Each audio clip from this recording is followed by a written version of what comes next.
বারুইপুরে বালিকা ধর্ষণ খুন কাণ্ডে গ্রেফতার ৩। গ্রেফতার প্রধান অভিযুক্ত আনন্দ সর্দার, গ্রেফতার প্রভাস মণ্ডল ও দিবাকর সর্দার।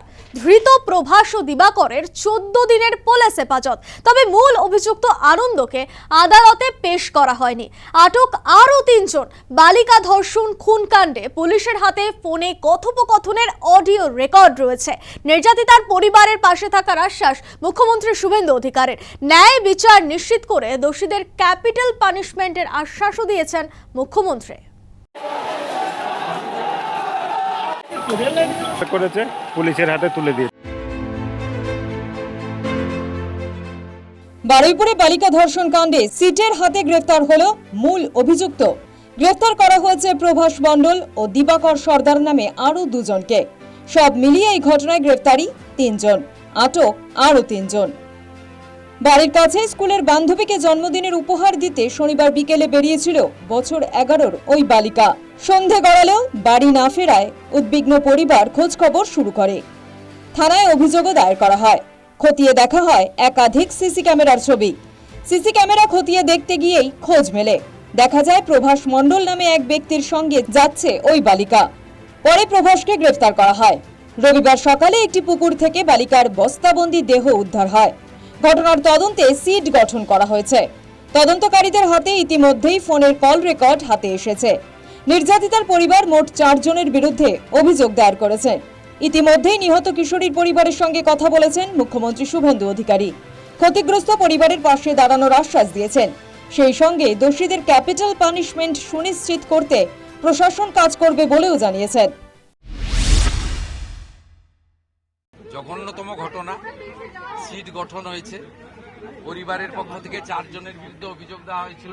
2 জনকে গ্রেপ্তার করা হয়েছে, 3 জনকে ডিটেইন করা হয়েছে, যাদের সঙ্গে পলাতক 2 আসামির ফোনে কথোপকথন পেয়েছে পুলিশ। পুরো আইজির নেতৃত্বে পুলিশ, এসটিএফ সবাই কাজ করছেন। ওনার পরিবার যা যা চেয়েছেন সরকারের কাছে সেই কাজ সরকার করছে।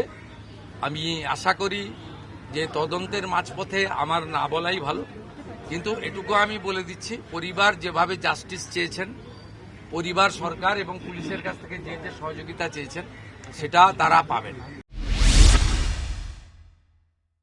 বারুইপুরে বালিকার দেহ উদ্ধারের পরেই পরিস্থিতি অশান্ত হয়ে উঠেছিল।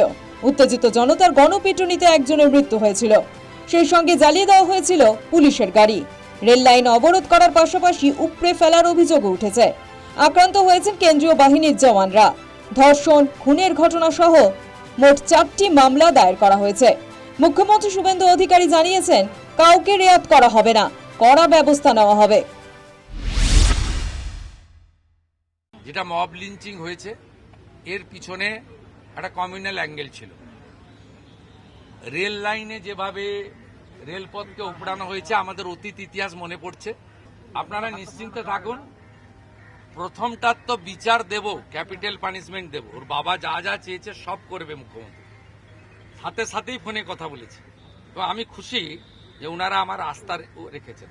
বাকি 3টে বিষয় যারা যুক্ত, যারা অতৃপ্ত আত্মা, ভোটে হেরে যারা ঘরে ঢুকে গেছিলেন, এখনো ঢুকে আছেন, এই তিনজন মিলে এই যে 3টে কাণ্ড করেছে না, এদেরকেও কিন্তু ভুগতে হবে। এমন ভোগাবো বুঝতে পারবেন। মঙ্গলবার নিহত বালিকার পরিবারের সঙ্গে দেখা করবেন মুখ্যমন্ত্রী শুভেন্দু অধিকারী। এদিকে বারুইপুরের ঘটনার প্রেক্ষিতে নতুন করে অপ্রীতিকর পরিস্থিতি এড়াতে বিএনএস এর 163 ধারা জারি করা হয়েছে। 163 ধারা জারি হয়েছে বারুইপুর, নরেন্দ্রপুর, সোনারপুর থানা এলাকায়। রয়েছে পুলিশ টহলও। News time.